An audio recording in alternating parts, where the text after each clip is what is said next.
మనము తెలంగాణ గ్రామీణ ప్రాంతాలు పంచుకునేవి.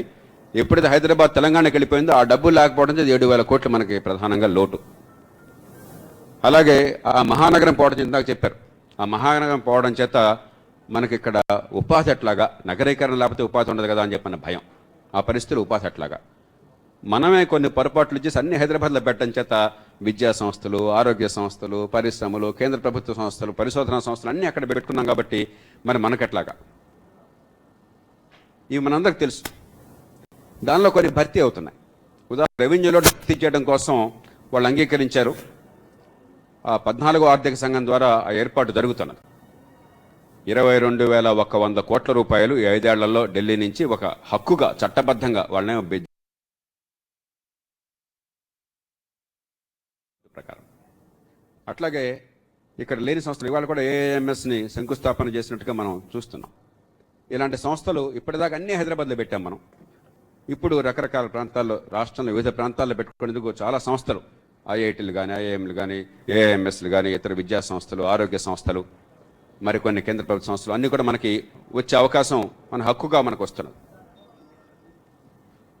మనకి రావాల్సింది చాలా కాలంగా ఇక్కడ పెద్దలందరూ పోరాడుతున్నారు. పారిశ్రామికీకరణ కోసం రాయితీలు కావాలి. దానికోసం అది తర్వాత మాట్లాడుకుందాం. మనకు సమస్య ఏంటో తెలుసు. దానికోసం మన ప్రయత్నం మనం చేద్దాం, పోరాడదాం. కానీ ఇప్పుడు మనం ప్రభుత్వానికి సమస్యలను పక్కన పెడదాం. ముఖ్యంగా యువత నేను అడుగుతున్నాను. ఒక పౌరులుగా, యువతగా, విప్పారన్న కళ్ళతో భవిష్యత్తును చూస్తున్నటువంటి వాళ్ళుగా మీకు కానీ మీకు తల్లిదండ్రులకు కానీ రాష్ట్ర విభజన తర్వాత వ్యక్తిగతంగా మనసు ఖేదపడ్డమో ఏమైనా అయిపోతుందన్న భావం కలగడం పక్కన పెట్టండి. వ్యక్తిగతంగా యాక్చువల్గా మీకేమనిపించింది? ఏం నష్టం వాటిల్లింది? జీవితంలో ఏమైనా మార్పు వచ్చింది? ఈ సంవత్సర కాలంలో జీవితంలో, వ్యక్తిగత జీవితంలో మార్పు ఏమైనా వచ్చిందా? ఎవరు చెప్తారు?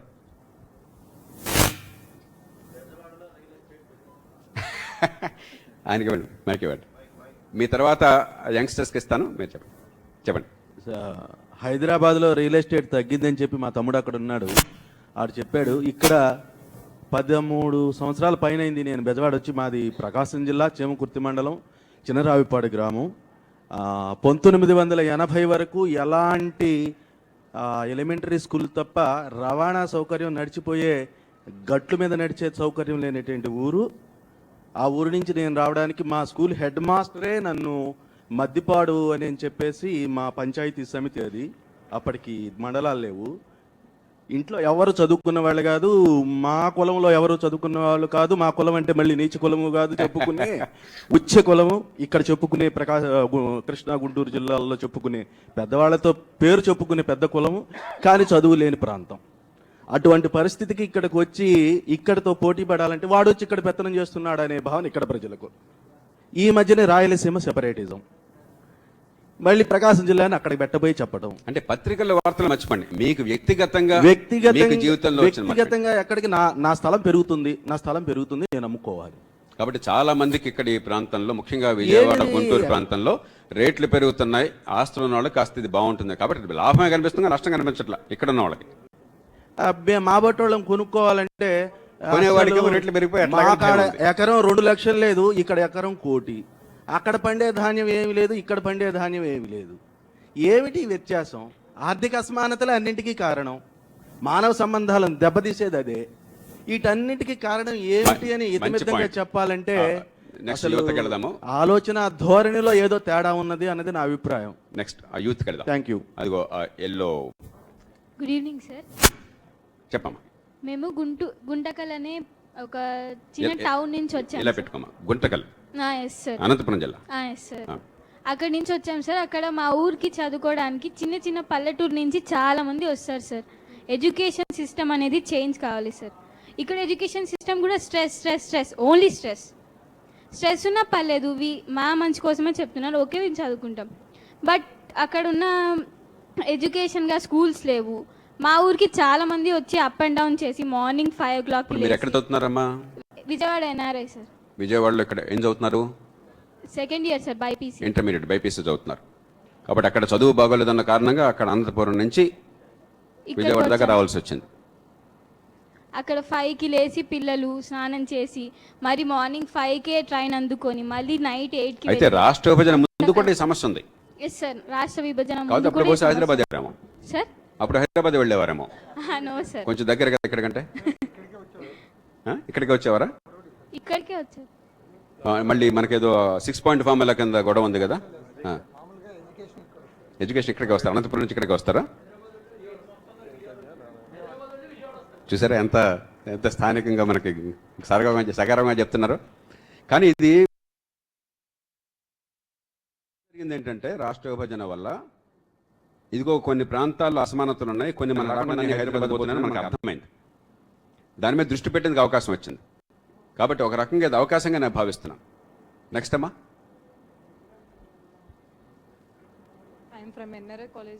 ఇలా పెట్టుకోండి. I'm from NRA College and I'm studying second year MPC. మాకు ఇంకా మోర్ కాలేజీలు కావాలి, ఇండస్ట్రీ ఏరియా మాకు జాబ్స్ అయినా సరే వెతుక్కో పని లేకుండా మాకు చదివినంత సేపు మాకు టాలెంట్ ఉన్న వల్ల జాబ్స్ వచ్చేయాలని. మోర్ కాలేజెస్ కాదు కావాల్సింది, మోర్ జాబ్స్ కావాలి. కాలేజెస్ చాలా ఉన్నాయి. పారిశ్రామిక విద్య బాగా డెవలప్ అవ్వాలి సార్. మేము ఇంకా ఆంధ్రాని ఇంకా నవ్యాంధ్రగా చూడాలనుకుంటున్నాం సార్, అగ్రగామి నిలవాలనుకుంటున్నాం సార్ ఎల్లైనా మా భవతికి. దానికి మీకేమి అడ్డు కనిపిస్తుంది? మీరు చిన్నపిల్లలు, మంచి జీవితంలో భవిష్యత్తు మీకు ఉంది, బాగా కష్టపడి చదువుకుంటున్నారు, తెలియగల వాళ్ళు, తల్లిదండ్రులు బోల్డ్ అంత త్యాగాలు చేసి మమ్మల్ని చదివిస్తున్నారు. ఏంటి మీకు కొరత కనిపిస్తుంది? కొత్తగా అంటే ఇంకా మాకు ఏదైనా చేయగలనే శక్తి మాకు ఉంది సార్, మాకు అంత ఆపర్చునిటీ చేస్తున్నారు. ఆపర్చునిటీ లేదు, మీలో శక్తి ఉంది, తపన ఉంది, కానీ ఆపర్చునిటీ కనిపించట్లేదు సార్. ఇప్పుడు డివైడ్ అవడం వల్ల చాలా అవకాశాలు మాకు ఉన్నాయి సార్. ఏ విషయాన్ని బయటకు ఎక్స్ప్రెస్ చేయటాకైనా ఏదన్నా చాలా ఇప్పుడు ప్లాన్స్ అనేవి చాలా ఇండస్ట్రియల్ అవ్వటానికైనా చాలా ఉన్నాయి సార్. ఇప్పుడు మెడికల్ పరంగా అయినా సరే, అది టెక్నాలజికల్ పరంగానే సరే, అన్ని దేశాల కన్నా మన దేశం అగ్రగామంగా నిలబడటానికి ఇప్పుడు మనకు అవకాశం ఉంది సార్. చాలా విషయాలు ఇప్పుడు చాలా అవకాశాలు ఉన్నాయి సార్ అగ్రగామంగా నిలబడి. ఇప్పుడు సింగపూర్ కన్నా 10 yearsలో డబల్ అవ్వచ్చు సార్ మన అవకాశాలు, కానీ మనం ఉపయోగించుకున్నట్లయితే. అవి జరుగుతాయన్న నమ్మకం కనిపిస్తుందా సార్? నాకు ఆ నమ్మకం ఉంది సార్, ఖచ్చితంగా చేయగలం అంత నమ్మకం ఉంది. కానీ కొంచెం ఆందోళన, కొంచెం భయం. ఇలాంటి వాళ్ళందరూ వెనకాల ఉంటే అలాంటి భయమే ఉండేది సార్ ప్రతి ఒక్కళ్ళు. ఆల్ రైట్, నెక్స్ట్ ఇంకెవరు వారికి ఇస్తారా?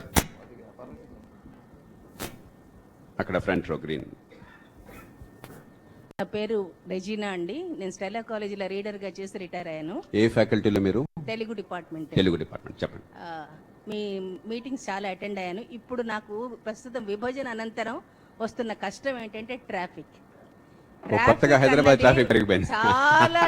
బాగా నేను మాది గాయత్రి నగర్ అంటే అక్కడి నుంచి ఇక్కడికి రావడానికి నాకు more than half an hour పట్టిందండి. అంటే పూర్వం లేదా ఇది? అంతగా లేదు. ఇప్పుడు రాత్రులు బయటికి రావాలంటే లేడీస్కి ఎక్కువగా భయపడిపోతున్నామండి బికాస్ ఆఫ్ ట్రాఫిక్. అడ్డదిడ్డమైన ట్రాఫిక్, ఎక్కడ పడితే అక్కడ ఆపుతున్నటువంటి కార్లు, 2 wheelers మనుషుల మీద నుంచి తోసుకుపోతున్నాయి. పెద్దవాళ్ళు అసలు నడవలేరు. యంగ్స్టర్స్కి కొద్దిగా ధైర్యం ఉంది కాబట్టి వాళ్ళు చొచ్చుకుపోగలుగుతారు. మాలాంటి వాళ్ళకి కష్టం ఎక్కువగా ఉందండి ఈ ట్రాఫిక్. అదే కాకుండా గన్నవరం పక్కనే ఉంది కాబట్టి మాటికి ఉన్నటువంటి సెక్యూరిటీ ప్రాబ్లమ్స్ చాలా ఉన్నాయండి. పోలీసులు విఐపీలు వస్తున్నారని చెప్పి మీ ట్రాఫిక్ ఆపేయడాలు ఒక్కసారిగా ఆ పోలీసులు అనేటువంటి వాడు ఎంత స్పీడ్గా వస్తున్నా వాళ్ళ మాటల్లో పెట్టుకొని ఓసారి నా మీదకే వచ్చేసింది ఒక పెద్ద వెహికల్, ఆ ప్రాణాలతో బయటపడ్డా. ఇలాంటివన్నీ చాలా జరుగుతున్నాయి. కాబట్టి రియల్ ఇష్యూ, భూమి విలువ రేట్లు పెరిగిపోయినాయి, ట్రాఫిక్ బాగా పెరిగిపోయింది. ఇక్కడ ఇగో ఈ ఫ్రంట్ రోన్ సార్. విభజన వల్ల మాకు నష్టాలు లేవు, కానీ రాజధాని వల్ల నష్టాలు సార్ మాకు. మేడం చెప్పిన ఒకటి ట్రాఫిక్ ఒకటి. ఎవరు? విజయవాడ సార్. విజయవాడలో ఉండి రాజధాని వల్ల నష్టాలు అంటున్నారా? నష్టాలు సార్. ఓకే చెప్పండి. చెప్తాను. మేడం చెప్పిన ట్రాఫిక్ ఒకటి. ప్రెజెంట్ సీఎం గారు క్యాంప్ ఆఫీస్ ఉంది ఇక్కడ. ఉదాహరణకి మాకున్నాయే 4 గ్రౌండ్లు, ప్లే గ్రౌండ్లు. ఎవరు పీడబ్ల్యూ గ్రౌండ్ సెక్యూరిటీ పరంగా తీసేసుకుంటాం అంటున్నారు. అదొకటి. నెక్స్ట్ ఒకటి, ఇప్పుడు మాఫియా అనేది లేదు సార్, ఇప్పుడు రావచ్చు. ఇంకోటి, ప్రాస్టిట్యూషన్ ఎక్కువ పెరిగిపోయింది సార్. అంటే ఇది విభజన వల్ల అయిందంటారు ఎంత? వచ్చింది సార్. విభజన వల్ల కాదు సార్, క్యాపిటల్ అవ్వడం వల్ల. మాకు ఏంటంటే ట్రాఫిక్ ఎక్కువ బాగా పెరిగింది, ప్రాస్టిట్యూషన్ పెరుగుతుంది.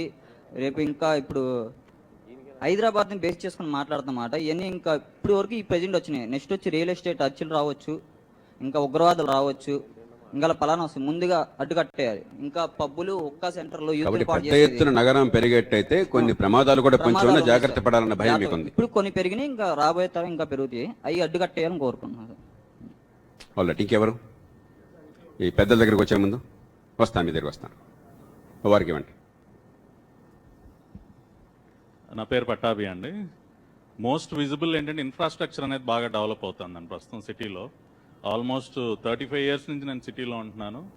ఇంతకుముందు లేని విధంగా ఇప్పుడు ఇన్ఫ్రాస్ట్రక్చర్, సిటీ ఇన్ఫ్రాస్ట్రక్చర్ అనేది బాగా డెవలప్ అవుతుంది. ఇప్పటిదాకా హైదరాబాద్ తప్ప ఇంకే కనిపించలేదు, ఇప్పుడు కనిపిస్తాను. సో ఇది మా అదృష్టంగా భావిస్తున్నాం మేము. సిటీ రోడ్స్ కానివ్వండి, నాకు ఉన్నటువంటి ఎయిర్పోర్ట్ కానివ్వండి, ఇక్కడ వచ్చే ఫ్లైఓవర్స్ కానివ్వండి, ఇప్పుడు కొత్తగా మెట్రో ప్రాజెక్ట్ అని ఇట్లా సిటీలో అర్బన్ ఇన్ఫ్రాస్ట్రక్చర్ అనేది బాగా డెవలప్ అవుతుంది. దాని ద్వారా ఇక్కడ ఉన్నటువంటి జీవన విధానాలు మెరుగుపడటానికి చాలా అవకాశం ఉంది. కాబట్టి ఇది మేము ఒక మంచి అవకాశంగా భావించి మా అదృష్టంగా భావించాం.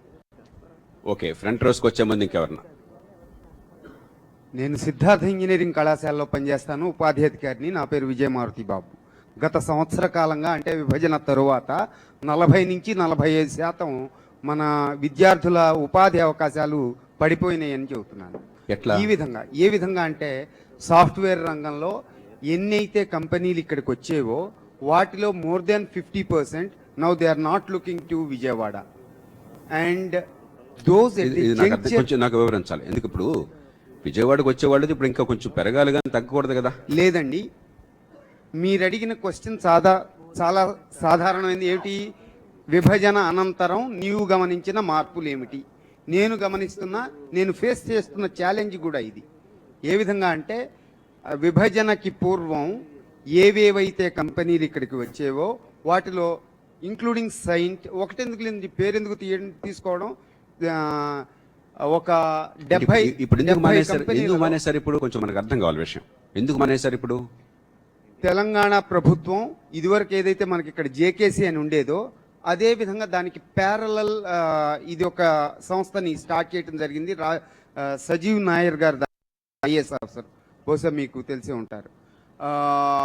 వారి నేతృత్వంలో అక్కడి కేటీఆర్ గారి నేతృత్వంలో ఖచ్చితమైన ప్రెషర్ ఉందని మాత్రం.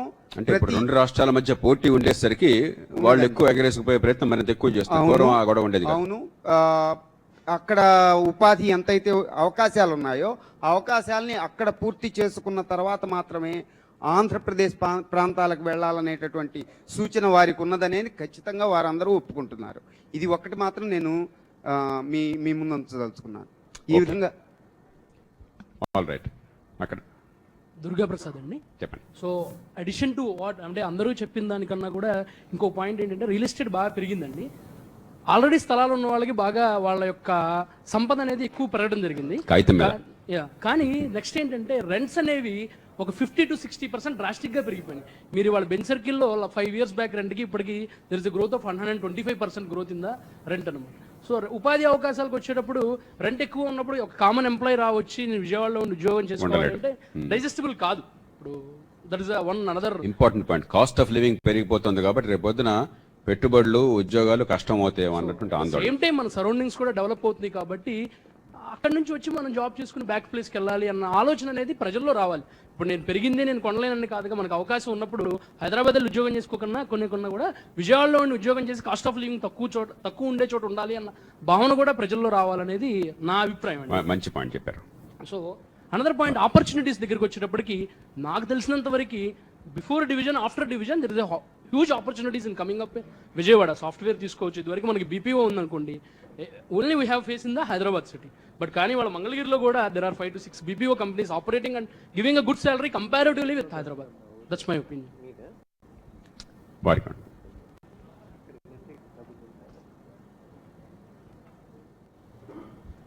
సార్, డివిజన్ తర్వాత అతను చెప్పినట్టుగా హౌస్ రెంట్లు మ్యాక్సిమం పెంచేశారు. దానికి తగ్గ ఇన్కమ్ సోర్సెస్ లేవు పబ్లిక్కి. దానికి తగ్గ ఇన్కమ్ సోర్సెస్ లేవు. రెంట్లు మాత్రం బాగా పెంచారు. ఫ్లాట్ల రేట్లు పెరిగిపోయినాయి, భూమి బాగా పెరిగిపోయింది. దీనివల్ల ఏమైందంటే విజయవాడ నగరంలో ఉండే పేదలు ఈ రోజున విజయవాడను వదిలిపెట్టి పక్క ప్రాంతాలకు వెళ్ళే పరిస్థితి ఈ రోజున కొంతమంది ఈ రియల్ ఎస్టేట్ వాళ్ళు చేసే దగ్గర ఇక్కడ బాగా నడుస్తుంది. దీనివల్ల సామాన్యుడు ఈ నగరంలో నివసించే పరిస్థితి లేకుండా చేశారు. దానికి తగ్గ ఆదాయాలు లేవు, రెంట్లు మాత్రం పెంచేసేసారు. మోర్ ఎవర్ ఏంటంటే క్రైమ్ రేట్ పెరిగిపోయింది రీసెంట్గా. అంటే గతంలో కంటే క్రైమ్ పెరిగింది. 100% క్రైమ్ రేట్ ఇంకా పెరుగుతుంది, ఇంకా పెరగటానికి అవకాశాలు కూడా ఏడాదిన్నర కాలంలో పెరిగిందండి. యాజ్ అడ్వకేట్గా నేను చెప్తున్నాను, క్రైమ్ రేట్ పెద్దలంతా ఒప్పుకుంటారా? నిజంగా క్రైమ్ రేటు ఏడాదిన్నర కాలంలో గణనీయంగా పెరిగింది. ఈ ల్యాండ్ ఎక్కువ పెరిగిపోయిందండి. సివిల్ మ్యాటర్లు కాస్త క్రిమినల్ మ్యాటర్స్ అయిపోతున్నాయండి. ఎవరికాళ్ళు సెటిల్మెంట్ చేసుకుని దందాలు చేసేస్తున్నారండి.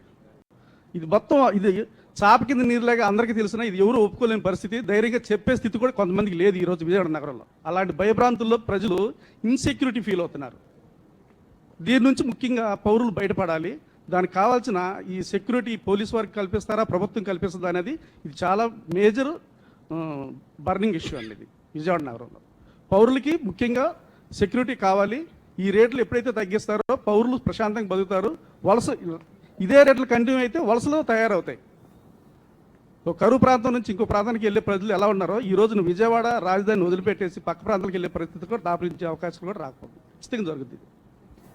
ఇప్పుడు ఫ్రంట్ రోస్కి వద్దాం. మీకేమనిపిస్తుంది? వారందరూ మాటలు విన్నారు. నాకు అనిపిస్తుంది ఏంటంటే విభజన వల్ల అవకాశాలు కొన్ని వస్తున్నాయి, కానీ విజయవాడ ప్రాంతంలో రాజధాని వస్తున్న సంబరపడితే లాభం లేదు, కొన్ని ఇబ్బందులు కూడా ఉన్నాయి, జాగ్రత్త పడకపోతే అని నాకు ఆ సంకేతం వినిపిస్తుంది ప్రధానంగా. కరెక్టేనా? సార్ ఒక small point sir. So sir చెప్పినట్టు employment become one of the big problems. అంటే తెలుగు నాన్న, ఎంప్లాయ్మెంట్ ఒక పెద్ద ప్రాబ్లం అయింది సార్. దాంతోపాటు ఇంకోటి ఆంటర్ప్రినర్షిప్ సార్. మనకి ఇన్నోవేషన్ స్కిల్ కోసం ఒక కొత్త పాలసీ తీసుకొచ్చినా చాలా ఇన్ఫ్లుయెన్స్ చేసి ఇన్ఫ్రాస్ట్రక్చర్ లేదు సార్. ఇక్కడ వైజాగ్ లో ఒక స్టార్ట్అప్ విలేజ్ ఉంది, కానీ అది ఒక ఐటీ సెక్టర్లోనే ఫోకస్ ఉంది, కానీ మల్టీ సెక్టర్ ఇప్పుడు మనం టీ హబ్ ఉంది తెలంగాణలో. సో ఇప్పుడు ఏమవుతుందంటే ఆంధ్రప్రదేశ్ నుంచి బయటికి, ఇంతకుముందు Hyderabad used to be our startups అంటే Hyderabad used to be our motherhood. అక్కడికి వెళ్ళి చాలా మంది ఇన్వెస్టర్స్ ఉండేవాళ్ళు, ఏంజల్ ఇన్వెస్ట్మెంట్స్ అక్కడ రైస్ చేసుకుని అక్కడ చాలా ఇన్వెస్ట్మెంట్స్తో స్టార్ట్అప్స్ రన్ అయ్యాయి. సో ఇప్పుడు ఆంధ్రప్రదేశ్ నుంచి మేము హైదరాబాద్లో స్టార్ట్అప్ అనేది బికమింగ్ చాలా కష్టం అవుతుంది. సో అగైన్ మేము బెంగళూరులో కానీ చెన్నైలో కానీ చూడాల్సి వస్తుంది. ఆంధ్రప్రదేశ్లో ఇంకా ఈ లాస్ట్ 1 yearలో కూడా మేము చాలా మంచి పాలసీ ఇంప్లిమెంటేషన్లో అంటే మేము అంత మార్పు నుంచి వెళ్ళిపోయాం సార్. అదొక చాలా పెద్ద ప్రాబ్లమ్ ఉంది సార్ స్టేట్. ఇంకా వేగంగా అనుకున్న అమలు చేయాలని చెప్పండి.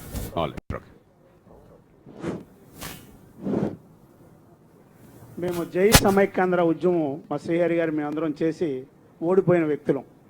ఎందుకంటే గత ప్రభుత్వం మమ్మల్ని అందరూ కూడా పిచ్చివాళ్ళని చేసి ఆంధ్ర ప్రాంత ప్రజల యొక్క మనోభావాలు దెబ్బతినే విధంగా చేసి తర్వాత ఇవాళ రాష్ట్ర రాజధాని విజయవాడలో ఏర్పాటు చేయటం చాలా మంచిది.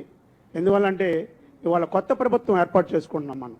ఎందుకంటే ఇల్లు నిర్మాణం ఏ విధంగా అయితే చేసుకున్నామో అదేవిధంగా వాళ్ళ రాష్ట్ర ముఖ్యమంత్రి గారు మనకి ఈ ప్రాంతానికి ఏదైతే కావాలో అన్నీ కూడా ఎక్కడెక్కడ ఏ రాష్ట్రంలో ఏ జిల్లాలో ఏమేం కావాలో అన్నీ ఏర్పాటు చేస్తున్నారు. అయితే ముఖ్యమంత్రి గారు చంద్రబాబు నాయుడు గారు ఇదే రాజధాని విశాఖపట్నంలో పెడితే బాగుండేదని నా కోరిక. ఎందుకంటే ఆల్రెడీ విశాఖపట్నం డెవలప్ అవుతుంది, అక్కడ కావాల్సిన ఏర్పాట్లన్నీ ఉన్నాయి, రెడీమేడ్గా వెళ్ళిపోయి మనకు ఉంటాక అవకాశం. మాది విజయవాడ సార్. ఎందుకంటే ఏంటంటే ఇవాళ మేము పునాదులు కానించి కట్టుకుని మా శక్తి అంతా కూడా తెలంగాణ ప్రాంతానికి మా సొమ్మంతా మా బిడ్డలన్నీ కూడా అక్కడ ఏర్పాటు చేస్తే ఇవాళ ఒట్టు చేతులతో ఉండి మేము నిర్మాణం చేసుకోవాల్సిన పరిస్థితి ఏర్పడుతుంది. ఇవాళ మా బిడ్డలు చదువుకోవాలంటే ఇవాళ బెంగళూరు వెళ్లాల్సి వస్తుంది. ఇవాళ హైదరాబాద్ వెళ్తే మా బిడ్డలను ఎక్కడ కొడతారో, ఇవాళ ఉండే నివాసం వాళ్ళకి రక్షణ ఆ విధంగా ఉంది. అందువలన అంటే ఇవాళ రాష్ట్ర ముఖ్యమంత్రి గారు ప్రతి చోట కూడా ఏదైతే సంస్థలు ఏర్పాటు చేయాలి ఏదైనా దాని మీద ఇవాళ విజయవాడ నగరంలో ఇవాళ స్థలాల రేట్లు విపరీతంగా పెరిగినాయి సార్. అట్లా బ్రేక్ తీసుకునే ముందు ఒక్క మాట చెప్పి మళ్ళీ తర్వాత చర్చకి వెళ్దాం. మనం హైదరాబాద్ వెళితే రాష్ట్ర విభజనకు పూర్వం ఇప్పుడు మనకు జీవితాల్లో ఏ రకమైన తేడా ఉండదు లేదు. ఆ భయం మనం పక్కన పెట్టాలి ముందు. ఎందుకంటే ఇది కేవలం మ్యాప్ మీద గీతబడింది రాజకీయంగా తప్ప దేశం మొక్కలు కాలే. మీరు బెంగళూరు పోయే హక్కు ఎట్లా ఉంది, హైదరాబాద్ పోయే హక్కు ఎట్లానే ఉంది, అదే మారలే. పూర్వం అంతే ఇప్పుడు అంతే. పూర్వం 6 పాయింట్ ఫార్ములా కింద మనకి ఎడ్యుకేషన్ ఎంప్లాయ్మెంట్ గవర్నమెంట్లో పరిమితంగానే ఉంది అక్కడ. ఇప్పుడు అక్కడ లేదంతే, తేడా ఏం రాలా. కాబట్టి ఆ భయాలు మన అవసరం రెచ్చగొట్టద్దు. అయిపోయింది, అది అయిపోయింది, గతం నాస్తి. ఇక రెండోది, హైదరాబాద్లో మీకు ఈ పిల్లలకు ఉద్యోగాలు కావాలి అంటే ఎవరు ఆపేవాళ్ళు లేరు, ప్రభుత్వంలో రావు అంతే. గతంలో ఎట్లా ఉంది ఇప్పుడు అట్లా ఉంది. కానీ హైదరాబాద్ బాగుపడాలి, మన ఊరు బాగుపడాలి, మన జిల్లాలో అట్లా బాగుపడాలి. కానీ ఒక కీలకమైన అంశం వస్తుంది, తర్వాత ఈ బ్రేక్ తర్వాత మనం దాన్ని చేపడదాం. అన్నీ విజయవాడలోనే పెడితే మళ్ళీ గతంలో చేసిన పొరపాటు చేయబోతున్నామా? అన్నీ హైదరాబాద్లో పెట్టబట్టే కదా ఈ సమస్య వచ్చింది. ఇప్పుడు కూడా మన ఊరు కదా అని మీరంతా విజయవాడలో మన ఊరు అనుకోవచ్చు, ఆయనలాగా పెద్ద మనసుతో వైజాగ్ పెట్టండి లేకపోతే కడప పెట్టండి అనకపోవచ్చు. కానీ అన్ని మన ఊళ్ళోనే పెడితే మరి మిగతా ఊళ్ళ సంగతి ఏంటి, మిగతా జిల్లాల సంగతి ఏమిటి? మళ్ళీ ఇంకోసారి కేంద్రీకరణ జరిగితే మళ్ళీ రాష్ట్రంలో చిచ్చొస్తే, ప్రాంతాలు చిచ్చొస్తే వాటి సంగతి ఏమిటి? వెనకబడ్డ ప్రాంతాలకి వాళ్ళ మనసులో బాధ ఏమిటి? దీని గురించి మనం చర్చిద్దాం తర్వాత, సరేనా? ఇప్పుడు బ్రేక్ తర్వాత ఆ అంశం మీద చర్చ.